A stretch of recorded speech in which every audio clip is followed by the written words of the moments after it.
Everything turned upside down when, after my son's death, my daughter-in-law kicked me out like I was trash. While reading the will, she mocked me. "You won't get a cent from your son's will. I promised you that." But the lawyer smiled and said, "There is one more point, the most important one." When he read it, my daughter-in-law fainted. You won't believe what was written there. Before we continue, please subscribe to the channel and write in the comments what time it is where you are now. Finally, I can rest. Dennis was so difficult to care for these last months. The words hit me like ice water. I stood frozen beside my son's casket, the funeral program trembling in my hands. Vera checked her phone again, scrolling through messages as if she hadn't just spoken about my dead son like a burden she'd finally shed. "Vera," my voice cracked through the cold March air. "We just buried my son. Show some respect for the dead." She looked up from her screen, irritation flashing across her perfectly mad-up face. The wind cut through the cemetery, scattering the white lies Martha had placed on nearby graves.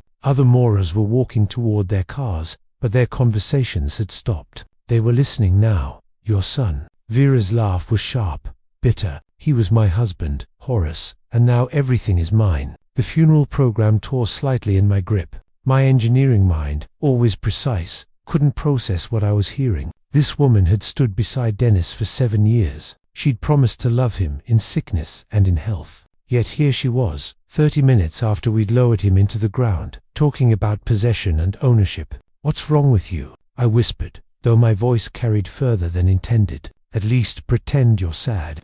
Tom Riley, Dennis's business partner, had stopped walking. He stood 20 feet away, holding his wife's arm, both of them staring at us with undisguised shock. Martha Ellis was moving closer, her face pale with concern. Vera slipped her phone into her designer purse. "Sad Horace. I've been planning my new life for months. Dennis knew this marriage was over. We both did." "That's not true." The words came out strangled. "He loved you. Even when the cancer was convenient." She adjusted her expensive black coat, the one Dennis had bought her last Christmas. "It gave me time to think, to plan. Now I can finally live again." Martha reached us just as Vera turned toward the parking area. "Vera, please, this isn't the time or place." "Actually, Martha, this is exactly the time." Vera's heels clicked against the concrete pathway. "I've spent 18 months playing the devoted wife. I'm done performing." The remaining guests had gathered in small clusters, whispering among themselves. Mrs. Henderson from the church shook her head slowly. The 3 men from Dennis's engineering team looked uncomfortable, shuffling their feet and avoiding eye contact. I watched Vera walk away, her stride confident and purposeful. She hadn't shed a single tear during the service, not one. While I'd barely held myself together reading the eulogy, she'd sat in the front pew, checking her watch and tapping her manicured nails against the wooden bench. "Horace." Martha's hand touched my shoulder. "Are you all right?" I couldn't answer. My throat felt raw, scraped clean by disbelief and growing anger. The woman Dennis had trusted with his life, his business, his love. She'd been counting the days until his death, planning her escape while he fought for every breath. The wind picked up again, rattling the bare branches overhead. Vera reached her silver Mercedes, the one Dennis had surprised her with for their 5th anniversary. She didn't look back, not once. Standing there beside my son's grave, I wondered what Dennis would think if he could see her now. Would he be heartbroken, angry, or had he suspected what I was only beginning to understand? The expensive car pulled away, disappearing around the cemetery's curved road. I was alone now, except for Martha, who waited patiently beside me, and the groundskeepers in the distance, preparing to fill the grave. My hands were still shaking as I looked down at Dennis's photograph in the torn program. His smile looked back at me, confident and warm, the way he'd always been, the way he'd been, even during those final weeks, making mysterious phone calls to Leonard Baxter and insisting everything would be taken care of. Looking at Dennis's face in that photograph, I felt something break open inside my chest. Not grief this time, something deeper. Pride, mixed with desperate longing for just one more conversation with my brilliant boy. The wind scattered more flower petals across the fresh grave dirt. I closed my eyes and let myself remember. Dennis, at 8 years old, standing in our garage workshop with model airplane glue on his fingers and determination in his dark eyes. He'd insisted on painting his planes purple and gold, instead of the realistic silver and green the instruction manual suggested. "Dad, why do planes need to be silver?" he'd asked, holding up his bright purple fighter jet. I want to make mine different, special. Even then, he'd refused to follow conventional rules. While other kids built their models exactly as directed, Dennis experimented. He'd modify wing angles, adjust landing gear, create his own color schemes. Half his planes crashed during test flights, but the ones that flew were spectacular. I opened my eyes and looked at the photograph again. That same stubborn creativity had made him millions. Northwestern University family dinner in 2016. Dennis explaining his latest business idea while gesturing excitedly with his fork. His mother had died the year before, and these Sunday dinners had become sacred to both of us. I have an idea for an app that could help people organize their schedules better, he'd said, eyes bright with possibility. But not just calendars, Dad. Something that learns your patterns, predicts what you need, helps you make better decisions about your time.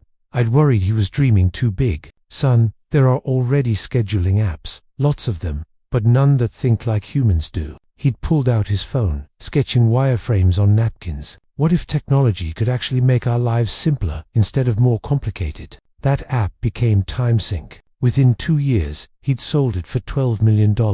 But the memory that cut deepest was from just 3 years ago. Dennis had driven to my house in Evanston, arriving unannounced on a Tuesday evening with champagne and news that would change everything. Dad, I'll take care of you when you retire. You've worked hard enough. He'd pulled out his phone, showing me Techflow Solutions' latest valuation report. $70 million. Dad, can you believe it? I couldn't believe it. My son, who'd once built purple airplanes in my garage, had created something worth more money than I'd earned in my entire career as a civil engineer. Dennis, that's incredible, but I don't need. Yes, you do. His voice had been firm but gentle. You've taken care of me my whole life. Let me return the favor. I'm buying you that workshop you've always wanted, the one with proper ventilation and all the tools you've been dreaming about. That workshop sat in my backyard now, barely used since his diagnosis. I'd been too busy taking care of him to build anything. Martha cleared her throat softly. Horace, it's getting cold.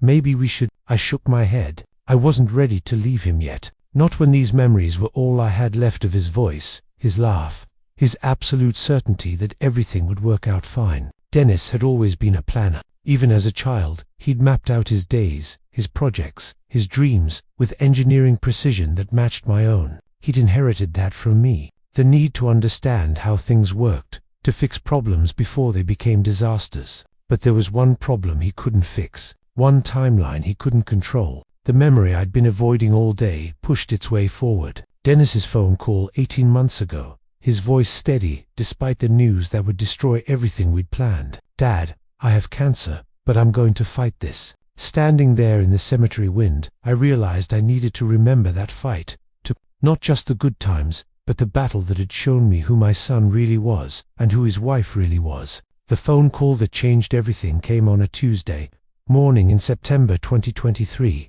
I was rebuilding my neighbor's fence when Dennis called, his voice unusually formal. Dad, I have cancer, but I'm going to fight this. Pancreatic cancer, stage 3. The words hit like sledgehammer blows. Aggressive, advanced, poor prognosis. I dropped my tools and driven straight to Northwestern Memorial Hospital, where Dennis was meeting with his oncology team. He looked smaller in that hospital bed, but his eyes were determined. Vera sat beside him, perfectly composed, already taking notes on her phone about treatment schedules and logistics. The doctors say chemotherapy could give us 18 months, maybe 2 years if we're lucky, Dennis had explained, his business mind already working through scenarios. I've arranged for Tom to handle day-to-day operations at Techflow. Dr. Peterson outlined the treatment plan. Aggressive chemotherapy every 3 weeks, possible surgery if the tumors responded, radiation therapy to manage pain. Dennis listened like he was planning a product launch, asking detailed questions about success rates and side effects. I'll drive you to treatments, I'd said immediately. Vera looked up from her phone. Actually, Horace, I can handle his medical appointments. You don't need to worry about that. But within 3 months, her tune had changed completely. March 2024, Dennis was halfway through his chemotherapy regimen, and the treatments were brutal. He'd lost 30 pounds in most of his hair, but he still insisted on attending important business meetings. I'd been driving him to every appointment because Vera had started finding excuses. I can't watch this anymore, She told me one afternoon while Dennis slept off his latest chemo session. You're better at taking care of him anyway. He needs someone stronger right now. Stronger, as if loving my son through his illness was some kind of burden instead of a privilege. By summer, I'd moved into their guest room. Dennis needed help with basic tasks, cooking meals he could keep down, managing his medications, getting to and from treatments when he was too weak to drive. Vera had retreated to her office, claiming she was managing the emotional stress by staying busy. The truth was simpler. She was planning her exit. I'd catch her on phone calls with real estate agents, discussing property values and market timing. She'd researched divorce attorneys, though she never filed papers. Why bother when cancer was going to solve her problem more efficiently? How much longer is this going to take? She'd asked me one evening in October while Dennis was upstairs resting. I have plans to make, Horace. I can't put my life on hold indefinitely. I'd stared at her speechless. My son was fighting for his life, and she was irritated by the inconvenience. But Dennis saw more than I'd realized. During his final month, when the treatments had stopped working and hospice care began, he'd made mysterious appointments with Leonard Baxter, his family attorney. They'd meet in Dennis's home office for hours, going over documents I wasn't allowed to see. Dad, I've taken care of your future, he told me during one of our last real conversations. His voice was weak, but his eyes were sharp with purpose. Trust Leonard. He'll explain everything after I'm gone. Dennis, you don't need to worry about me. Just focus on getting better. I'm not getting better. His honesty was brutal and clean, like everything else about him. But I've made sure Vera can't hurt you or anyone else who mattered to me. I hadn't understood what he meant then. Sitting beside his grave now, watching the groundskeepers approach with their shovels, I was beginning to suspect my son had been planning one final project, the most important one of his life. The wind was getting stronger, and the last of the mourners had disappeared. Martha had retreated to her car, giving me space to grieve privately. Soon I'd have to leave Dennis here in the cold ground and return to a world where Vera believed she'd won everything. But something in my son's final words suggested the game wasn't over yet. Footsteps crunched across the cemetery gravel behind me. I turned to see Tom Riley approaching with Martha and two other colleagues, their faces somber with genuine grief. These were people who had actually cared about Dennis. Unlike the woman standing 15 feet away, still checking her phone. Horace, Tom extended his hand, his grip firm and warm. Dennis was brilliant. His company changed the entire industry. The way he revolutionized project management software. We'll never see another mind like his. Before I could respond, Vera's voice cut through the cold air like glass. Yes, and now that brilliance will finally pay off. She looked up from her screen with a satisfied smile. All those years of hard work are about to benefit the right people. Tom's face went pale. Martha stepped closer to me, her motherly instincts sensing danger. The other colleagues exchanged uncomfortable glances, suddenly finding their shoes fascinating. Werner, I said quietly, these people are here to honor Dennis. Oh, I'm honoring him. She slipped her phone into her purse with deliberate slowness by making sure his success isn't wasted on sentiment. Dr. Sarah Chen, one of Dennis's lead developers, cleared her throat awkwardly. We should probably head back to the office. There are projects to discuss. Actually, Werner said, her voice rising with false cheerfulness, there won't be any projects for a while. I'll be reorganizing everything once the legal formalities are complete. Tom's jaw tightened. Vera, Dennis built that company with specific goals. His team knows how to. His team works for me now. She checked her expensive watch, the one Dennis had bought for their anniversary. Everything works for me now. Martha discreetly pressed a small piece of paper into my palm, her phone number written in careful script. If you need anything, she whispered, you can always call. I nodded gratefully, tucking the paper into my coat pocket. At least someone in this world still understood basic human decency. The remaining guests began their awkward departures, murmuring quick condolences before hurrying toward the parking area. Mrs. Henderson shook her head as she passed Vera, disapproval written across her weathered features. The young pastor, who'd conducted the service, looked like he wanted to say something, then thought better of it. Within 10 minutes, only Werner and I remained beside Dennis's grave. The temperature was dropping as evening approached, and my breath came out in small white puffs. She seemed immune to the cold, energized by some internal fire. I was only beginning to understand. Horace, her tone shifted, becoming businesslike and sharp. We need to discuss housing arrangements. Something ice-cold settled in my stomach. What do you mean? I mean your living situation. She pulled out her car keys, jingling them impatiently. We'll handle this at the house. There are documents you need to see. The way she said documents made my engineering mind start calculating probabilities. None of them good. Dennis had been so careful about everything else. Had he somehow missed protecting me from his own wife? Vera, I've lived in that house for 18 months, since Dennis got sick. Yes, her smile was sharp as winter wind. And now Dennis is gone. She turned and walked toward her silver Mercedes, her heels clicking against the concrete with mechanical precision. I watched her confident stride, the way she moved like someone who'd already won a game I didn't know we were playing. Standing alone beside my son's grave, I felt the first real fear I'd experienced since his diagnosis. Dennis had warned me to trust Leonard, but Leonard wasn't here. The only person who might have answers was walking away from me toward a car that costs more than my annual pension. I looked down at Dennis's photograph one more time, then folded the funeral program carefully and slipped it into my jacket pocket beside Martha's phone number. Whatever Vera had planned, I was about to find out. The 15-minute drive to Evston passed in suffocating silence. Vera drove with the radio off, her manicured fingers tapping against the steering wheel, in rhythm with some internal countdown. I watched familiar Chicago suburbs roll past the passenger window, each landmark reminding me of drives I'd taken with Dennis over the years. When we turned into the circular driveway of the Grant family mansion, my headlights caught something that made my breath stop. 3 large suitcases sitting on the front steps, like abandoned luggage. What are those? I asked, though my stomach already knew the answer. Vera parked with deliberate precision and turned off the engine. Your belongings are by the door. This house is mine now. I stared at the suitcases, my mind refusing to process what I was seeing. Vera, this is illegal. I'm officially registered here. This is my address on all my documents. She stepped out of the car and walked to the front door with confident strides, pulling out her house keys. Read the rental agreement. Horace, Dennis rented you a room. The lease ended with his death. Rental agreement. I followed her up the brick steps, my legs feeling weak. What rental agreement? Instead of unlocking the door, she reached into her purse and pulled out a manila folder. Inside were 3 pages of legal documents, neatly typed and bearing Dennis's signature from 12 months ago. Room rental agreement, she read aloud, her voice crisp with satisfaction. Month 2-month tenancy between landlord Dennis Grant and tenant Horace Grant. Automatic termination upon death of landlord. My hands shook as I examined the papers under the porch light. Dennis's signature looked authentic. The dates were correct. The legal language was precise and binding. We just buried your husband, I said, my voice cracking with disbelief. And now, my new life begins. She stood in the doorway, arms crossed, blocking my entry to the house where I'd cared for my dying son. Without you, Dennis would never have wanted this. He loved me.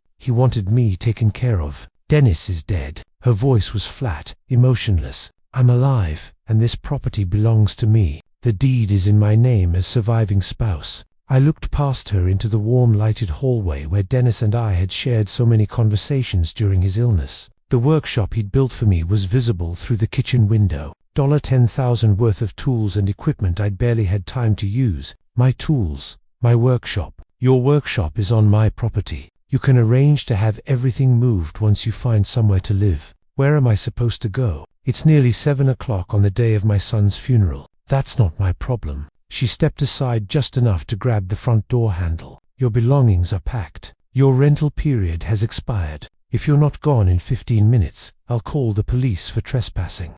The casual cruelty in her voice was breathtaking. This woman had eaten dinner at my table, had accepted my care during Dennis's illness, had smiled and played the devoted wife while planning this exact moment. I walked down to my old Honda Civic and began loading the suitcases into the trunk and back seat. Everything I own now fit in 3 bags. Clothes, a few books, Dennis's photographs, and the small box of model airplanes we'd built together when he was young.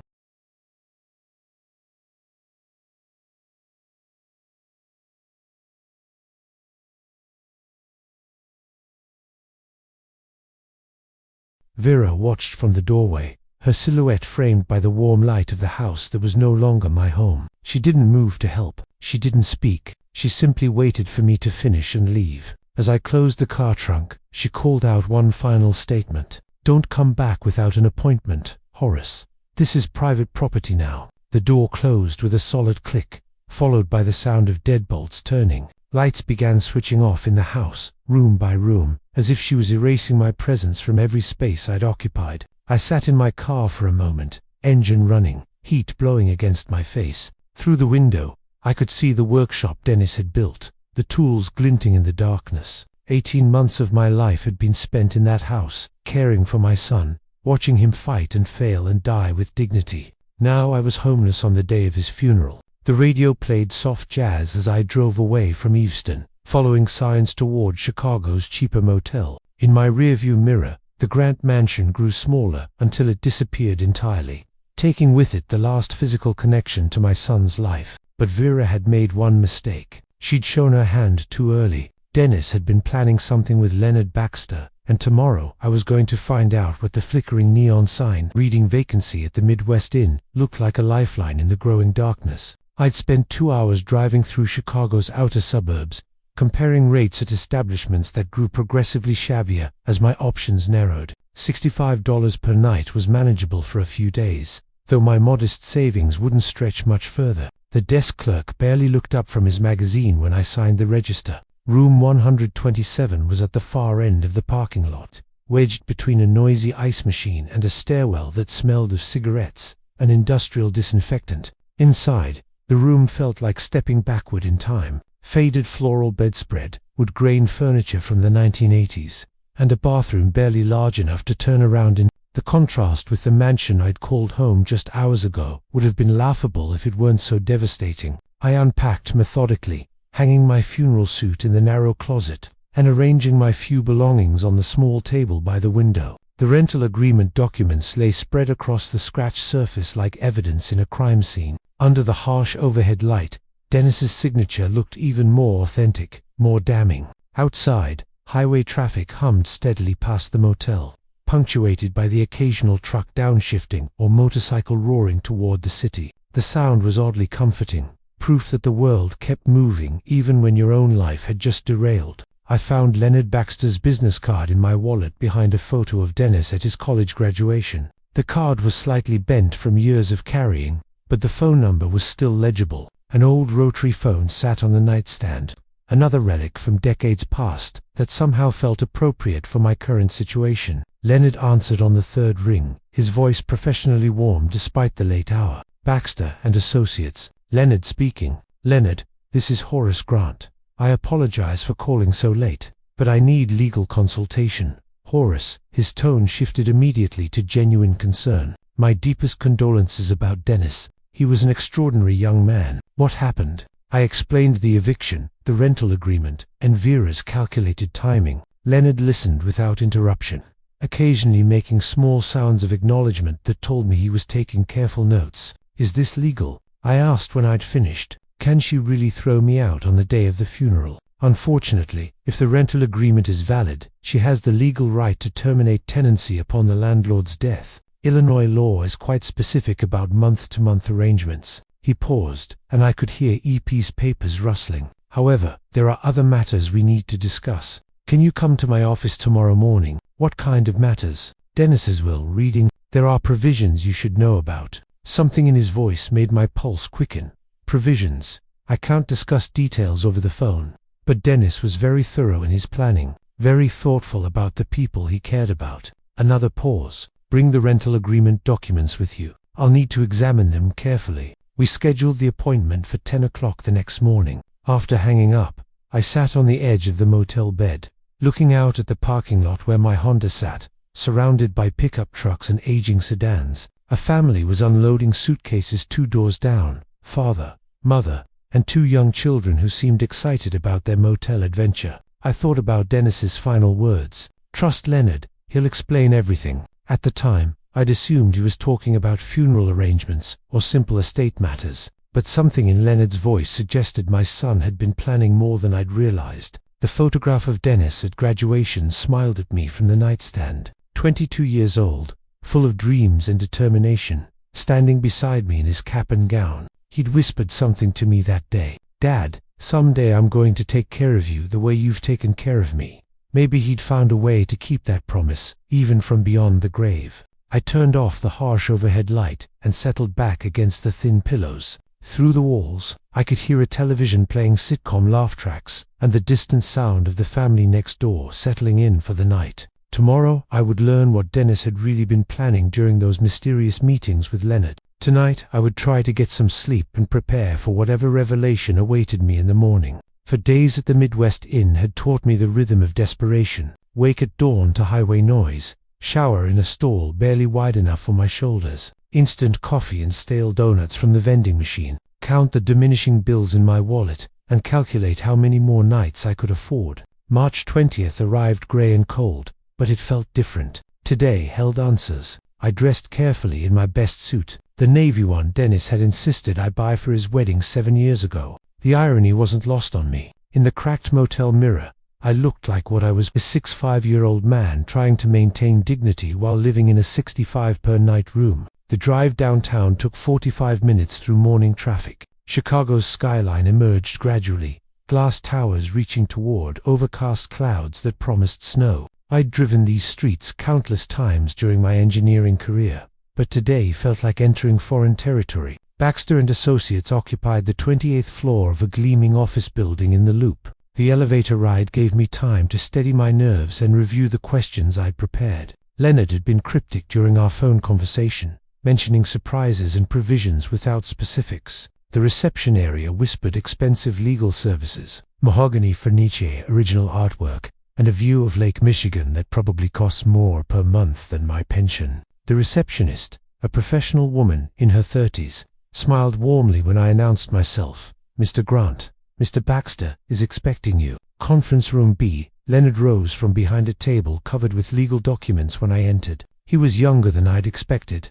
maybe 55, with grained temples and the confident handshake of someone accustomed to handling other people's crises. Horace, thank you for coming. His voice carried genuine warmth beneath the professional tone. Please, sit. Coffee. Thank you. I settled into a leather chair that probably costs more than my monthly rent. Leonard, I need to understand my situation. Vera has made it clear she considers me an obstacle to be removed. He poured coffee from a silver service, his movements deliberate and calming. Dennis left a very detailed will. There will be surprises. What surprises? Vera says everything belongs to her as the surviving spouse. Dennis anticipated various scenarios. Leonard's smile was slight but encouraging. Trust the process. Horace, your son was extraordinarily thorough. I pulled out the rental agreement documents Vera had produced. What about this? Can she really evict me based on Dennis being my landlord? Leonard examined the papers carefully, his expression revealing nothing. The rental agreement appears legitimate.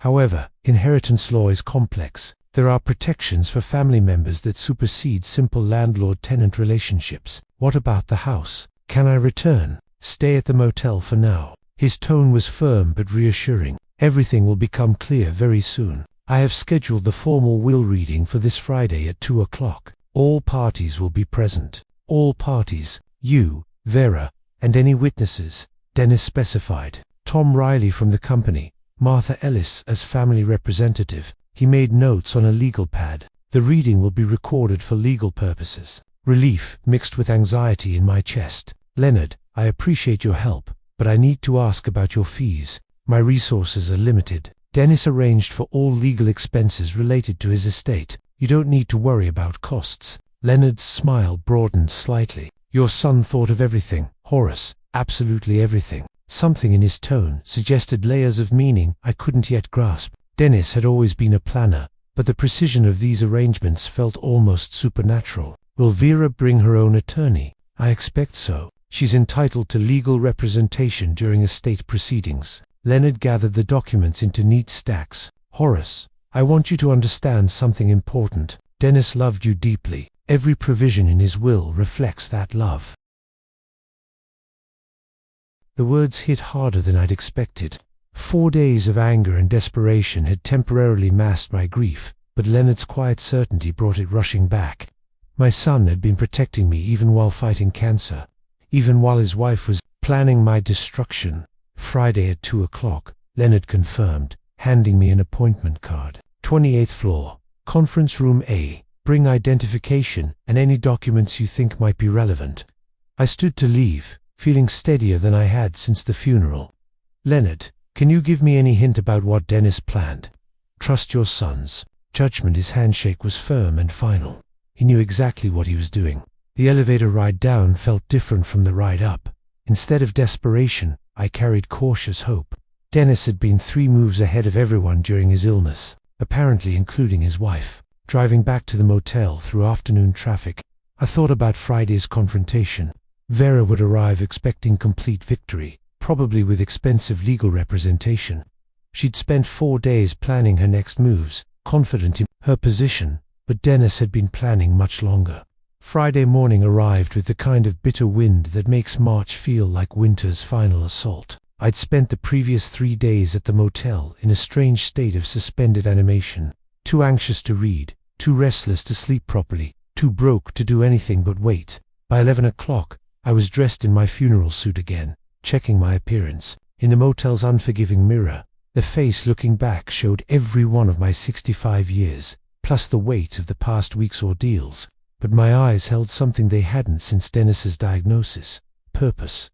The drive downtown felt different. This time, instead of desperation driving me toward Leonard's office, I was moving toward answers. Whatever Dennis had planned today would reveal his final project, and I suspected it would be his masterpiece. I arrived at Baxter & Associates 15 minutes early, partly from anxiety and partly from respect for the solemnity of the occasion. The same receptionist greeted me with professional sympathy, directing me to conference room A, larger than the room where Leonard and I had met, with a view of the entire downtown area. Leonard was already there, surrounded by stacks of legal documents and what appeared to be audio recording equipment. His manner was calm but alert, like a surgeon preparing for a complex operation. Horace, right on time. He gestured to a chair across from the head of the table. The others should arrive shortly. Others turned out to be a parade of people whose reactions would define the afternoon. Tom Riley arrived first, looking uncomfortable in a suit that suggested he'd rather be debugging code than attending legal proceedings. Martha Ellis followed, carrying a small purse and wearing the expression of someone prepared for family drama. Then came Vera. She swept into the conference room like a woman attending her coronation, dressed in an expensive black suit that managed to look both appropriately somber and triumphantly elegant. Behind her walked a sharp-faced woman in her 40s, carrying a leather briefcase that screamed high-end legal representation. Margaret Walsh. The woman introduced herself with a crisp handshake. "I'm representing Mrs. Grant's interests during these proceedings." Vera settled into her chair with the satisfaction of someone who'd already won. She barely acknowledged my presence, instead focusing on the legal documents spread across Leonard's end of the table. Her smile was small but unmistakable. "Horace, why did you even come? There's nothing here for you." The words were delivered with casual cruelty, loud enough for everyone to hear. Margaret Walsh put a restraining hand on her client's arm, but the damage was done. Tom shifted uncomfortably. Martha's face hardened with disapproval. "I'm here by legal right as Dennis's father," I replied quietly. "Legal right to what? You've been living in my house as a tenant?" "That arrangement ended with my husband's death." Vera's voice carried absolute certainty. "Margaret has reviewed all the documentation. Everything belongs to me as the surviving spouse." Leonard cleared his throat, commanding attention with professional authority. "Please, everyone, calm down. Dennis's will is very specific about all distributions. Let's proceed with proper formality." Margaret Walsh opened her briefcase, extracting legal pads and what appeared to be prepared challenges. "My client expects to receive the entire inheritance as the legal wife. We're prepared to contest any irregular provisions." "You noted," Leonard said simply. He activated the recording equipment with a soft click. "This is the formal reading of the last will and testament of Dennis Michael Grant, dated December 15th, 2024. Present are Horace Grant, father, Vera Grant, surviving spouse, Margaret Walsh, attorney for Mrs. Grant, Tom Riley, and Martha Ellis, designated witnesses." The room fell silent except for the soft hum of traffic 28 floors below. Vera leaned forward slightly, her posture radiating confidence. I gripped the arms of my chair, preparing for disappointment, but hoping for justice. Leonard opened the thick document, his voice taking on the formal cadence of legal proceedings. "I, Dennis Michael Grant, being of sound mind and body, do hereby establish this as my final will and testament, revoking all previous wills and codicils. The preliminary language washed over me like background noise. My engineering mind was focused on the substance that would determine whether I'd spend my remaining years in a motel room or something resembling home. Vera's fingers droomed silently against the conference table, keeping time with her internal countdown to victory. But Leonard's slight smile suggested the afternoon held surprises none of us were expecting. Now we come to the specific bequests and distributions, Leonard announced, turning to the document's crucial pages. The moment of truth had arrived. To my beloved wife, Vera Grant, Leonard's voice carried across the silent conference room with measured precision. I leave the following assets.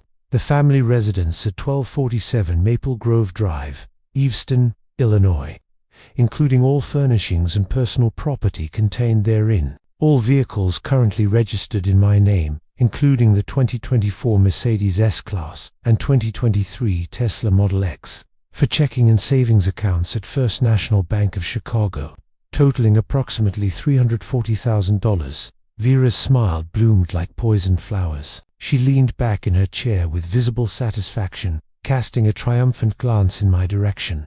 "See, Horace, I told you you'd get nothing." Margaret Walsh was taking careful notes, but her expression suggested routine satisfaction rather than surprise. Tom Riley stared at his hands, probably calculating the business implications of Vera's inheritance.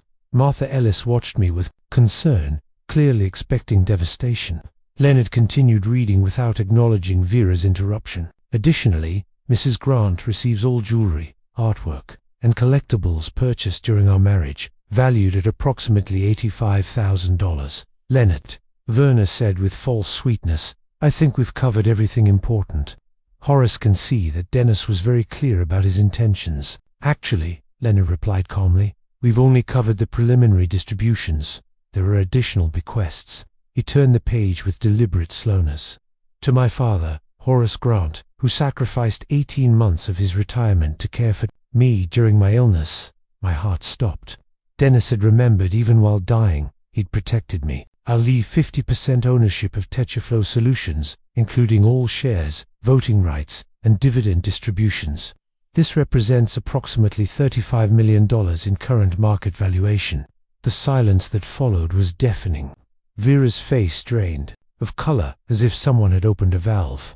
Margaret Walsh's pen froze halfway through a note.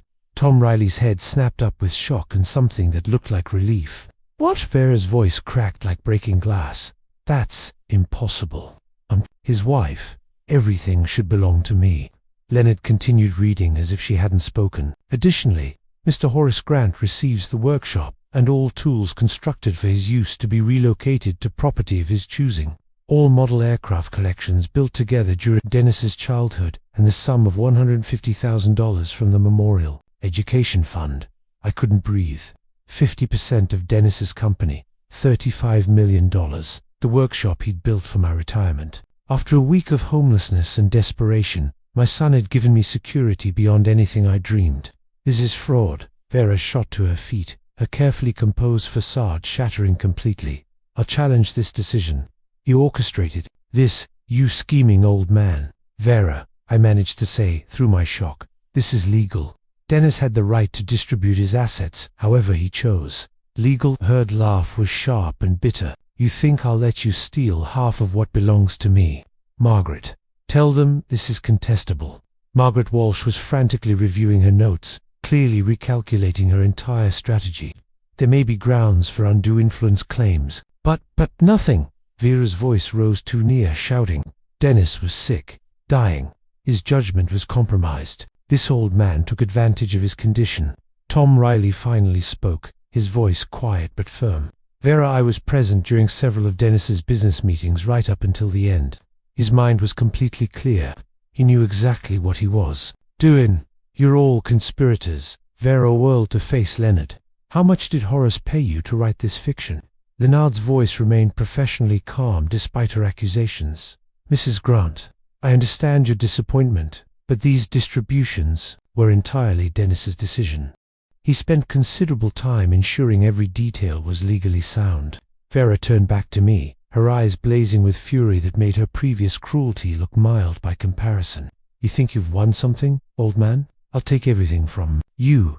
Every penny, every share, every tool in that workshop. By the time my lawyers finish, you'll be living in that motel for the rest of your miserable life." Martha Ellis reached across the table and squeezed my hand gently. "Dennis loved you very much," she whispered. But Leonard was organizing his papers, with the careful attention of someone whose work wasn't finished. "Mrs. Grant, please sit down. We haven't completed the reading. What else could there possibly be?" Vera remained standing, her hands planted on the conference table like weapons. Leonard's smile was slight but unmistakable. "There is one more condition that affects all previous distributions." The temperature in the room seemed to drop 10. Whatever bombshell Dennis had prepared, Leonard was about to detonate it. Leonard's slight smile deepened as he reached for another document from his carefully organized stack. The conference room fell silent, except for the soft hum of recording equipment and Vera's labored breathing as she processed the devastating news about shared inheritance. "There is one more clause in the will," Leonard announced, his voice carrying the weight of a final revelation. A special condition that Dennis added 3 weeks before his death. Vera's eyes narrowed dangerously. "What condition? You're hiding something." "The condition states," Leonard read, with measured precision, "that if my wife Vera attempts to force my father Horace to leave our family home within 1 year of my death, the entire inheritance, including house, vehicles, bank accounts, and business shares, automatically transfers in full to Horace Grant." The silence that followed was absolute.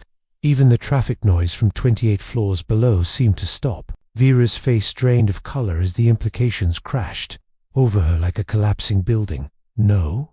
Her voice cracked with desperate disbelief. This is a trap. He couldn't have known." Dennis also left a video recording explaining his motives. Leonard continued, setting up a small screen. "He wanted you to understand his reasoning." The monitor flickered to life, and Dennis's familiar face appeared, thinner than in health, but with eyes sharp with intelligence and love. My heart nearly stopped seeing my son again, hearing his voice from beyond death. "Vera, if you're watching this, it means you've evicted my father from our home." Dennis's voice was gentle but firm. "I hoped you would surprise me. I hoped the woman I married would show compassion during grief, but I know you too well." Vera was hyperventilating now, her hands gripping the conference table until her knuckles went white. Margaret Walsh was frantically taking notes, but her face showed professional alarm at her client's complete legal collapse. "Dad," Dennis continued, looking directly into the camera with that engineer's precision I taught him, "I'm sorry you had to experience her cruelty, but I've protected you. Everything I built, everything I earned, it's yours now. Use it well, live comfortably, honor Mom's memory in that house." The VO paused, and Leonard's quiet voice filled the stunned silence. The eviction occurred on March 15th, the day of Dennis's funeral. The condition was immediately triggered. All assets transferred to Horace Grant, effective immediately.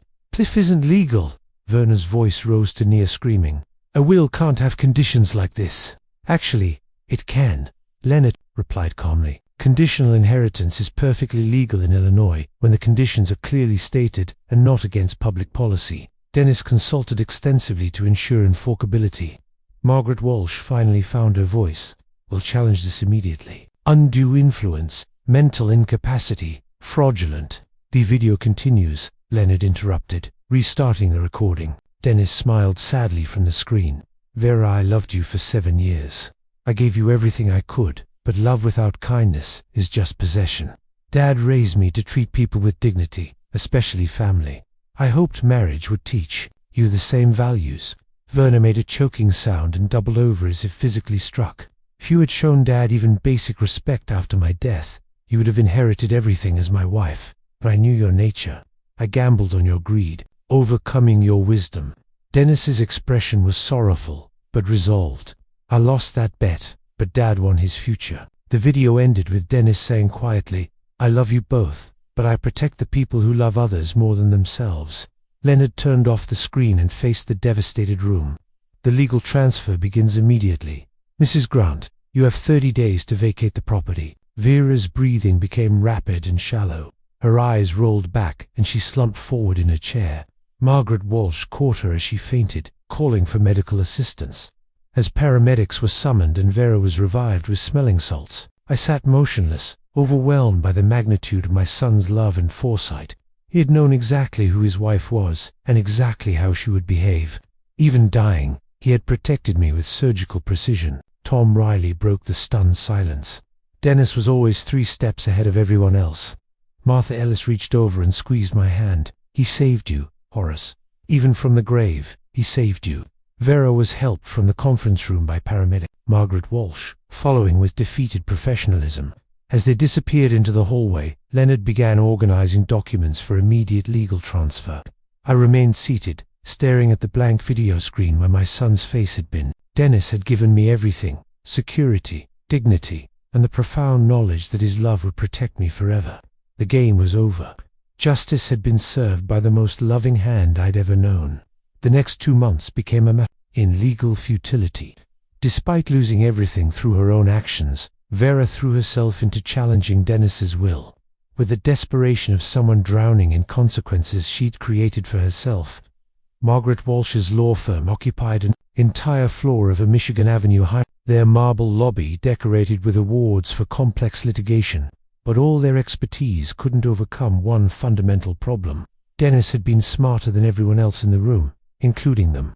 The conditional clause is discriminatory, Margaret argued during the first hearing on April 2nd. It penalizes my client for exercising her legal rights as a property owner. Judge Patricia Harrison, a woman in her 60s with steel-grey hair and no patience for frivolous arguments, reviewed the documents with clinical precision. The testator had full legal right to establish inheritance conditions. Counselor, nothing. In Illinois, law prevents conditional bequests based on beneficiary behavior. I attended every hearing from the gallery, watching Vera's legal team exhaust every possible angle of attack: undue influence, mental incapacity, fraudulent documentation, discriminatory conditions. Each argument crumbled under Leonard's methodical defense, and the video evidence of Dennis's clear reasoning. Mr. Grant, Leonard, had explained during our preparation sessions. Dennis spent 3 months crafting language that would survive any legal challenge. He consulted estate planning specialists, constitutional lawyers, and behavioral psychologists. This will is bulletproof. The discovery phase revealed devastating evidence for Vera's case. Witnesses testified about her behavior. At the funeral, Tom Riley described her increasing absence during Dennis's illness. Martha Ellis recounted years of observing Vera's materialistic priorities. Even Mrs. Henderson from the church provided testimony about inappropriate comments during the service. The deceased demonstrated clear mental capacity throughout his illness, testified Dr. Peterson. Dennis's oncologist, Mr. Grant, continued making complex business decisions until weeks before his death. His cognitive function was never impaired. Vera's own testimony proved disastrous. Under oath, she couldn't deny evicting me on the funeral day. She couldn't explain her absence during Dennis's medical appointments. Most damaging, she admitted, spending inheritance money on legal fees before the will was even probated. So, you accessed estate accounts immediately after your husband's death? Leonard asked during cross-examination. I had bills to pay, Vera snapped, her carefully coached composure cracking. The funeral expenses, legal consultations, including retainer fees for challenging the will you assumed would give you everything. Margaret Walsh's objection was sustained, but the damage was done. Vera had revealed exactly the attitude Dennis had predicted and protected against. By early May, even Margaret Walsh was advising settlement.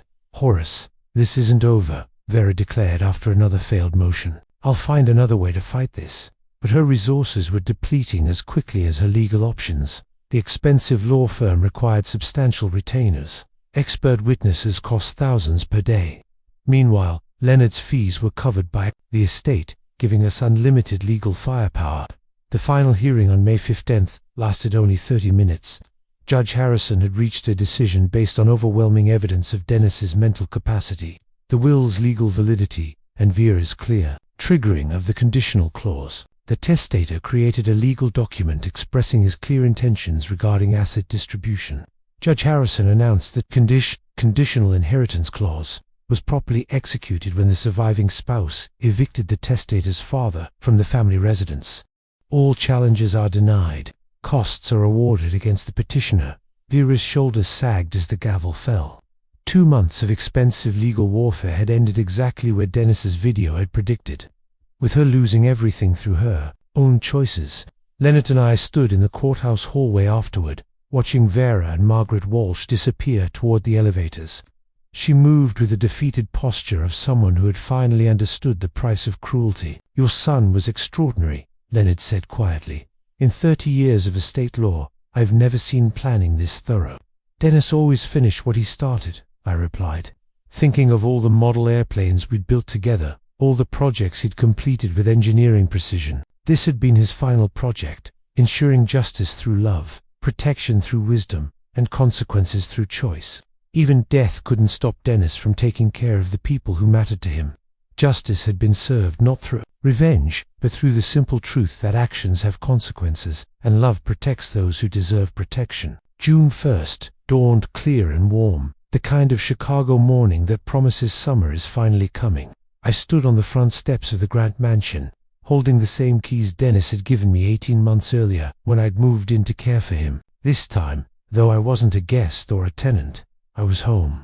The lock turned smoothly, and the front door opened onto the hallway where Vera had stood, blocking my entry just 2.5 months ago. Now the house felt different, not because anything had changed physically, but because love and justice had reclaimed it from greed and cruelty. Vera had moved out the previous week with surprising dignity. Our final conversation had been brief. "But Sybil, you won, Horace," she'd said while packing her jewelry box. "But Dennis won't come back." "You're right," I'd replied, "but his love and wisdom live on." She nodded slowly, perhaps finally understanding that this hadn't been about winning or losing, but about consequences and character. I'd even helped her carry suitcases to her car. Because Dennis had raised me to treat people with dignity, regardless of how they'd treated me. The house felt peaceful now, filled with memories of Dennis's childhood and achievements rather than the tension of his final months. I'd kept his home office exactly as he'd left it, and that's where I was sitting when Tom Riley called to discuss our first official business meeting. "Horace, I know you never planned to run a technology company," Tom said over the phone, "but Dennis left detailed strategic plans for the next 5 years. With your oversight and my operations management, we can build something worthy of his vision. What did you have in mind?" "Expansion into educational software." Dennis believed technology should help people learn and grow, not just organize their schedules. We could create learning platforms for engineering students, maybe partner with Northwestern University. The conversation continued for an hour, covering growth projections, hiring plans, and Dennis's notes about corporate social responsibility. My son had built more than a business. He'd created a platform for positive change. As the majority owner, I could ensure that platforms served purposes beyond profit. "Tom, I want to establish something else," I said as our call concluded. "The Dennis Grant Memorial Scholarship Fund, full rides for engineering students from working-class families, kids who have the brains but not the bank accounts. Dennis would love that idea." After hanging up, I walked through the house, reacquainting myself with rooms that held decades of family history. In the workshop Dennis had built for my retirement, I found a half-finished model airplane, a P-51 Mustang we'd started together during one of his better days. I sat at the workbench and picked up the tiny brushes, painting the wings the same bright purple Dennis had chosen for his childhood planes. Martha Ellis visited that evening, bringing a casserole and the kind of practical comfort that family provides during transitions. "How are you adjusting to all this?" she asked, settling into Dennis's favorite chair with a cup of tea. "It's overwhelming sometimes," I admitted. "The money, the business, the responsibility, but I keep hearing Dennis's voice telling me to use it well. He planned everything perfectly, didn't he? Better than perfect. He knew Vera would reveal her true nature, and he protected me from it. Even dying, he was taking care of his old dad." Martha smiled sadly. "That boy loved you more than his own life." Later that night, I sat in Dennis's office reviewing the scholarship fund paperwork Leonard had prepared. The program would provide full tuition, living expenses, and mentorship for 20 students per year. In 10 years, we'd have helped 200 bright kids achieve their dreams. The phone rang as I was closing the files. The caller ID showed Northwestern University. "Mr. Grant, this is Professor Sarah Chun. I wanted to personally thank you for establishing the Memorial Scholarship Fund. First recipient is a young woman from the South Side, whose father works 3 jobs to support the family. She reminds me so much of Dennis, brilliant, determined, and focused on using engineering to help people. After the call ended, I sat quietly in the gathering dusk, looking at Dennis's photograph on the desk. At 22, he'd been full of dreams about changing the world through technology. Now, even after death, he was making those dreams possible for others. Outside, Eveston settled into evening quiet. The house felt alive with purpose rather than empty with grief. Dennis's love had created not justice, but ongoing hope for the future. His cruelty had been transformed into opportunity for deserving young people. I picked up the tiny P51 Mustang model and painted one more purple stripe across its wing. Some traditions were worth continuing, some love was worth honoring, and some justice was worth the wait. Dennis had been right about everything. As usual, love protects, wisdom prevails, and sometimes, if you plan carefully enough, you can take care of the people you love, even after you're gone. The old workshop hummed quietly around me as I worked, and I could almost hear my son's voice. Looking good, Dad, but maybe try a little more purple on the tail section. If you like this story, please like this video, subscribe to the channel, and share your impressions of this story in the comments. To listen to the next story, click on the box on the left. Thank you for watching.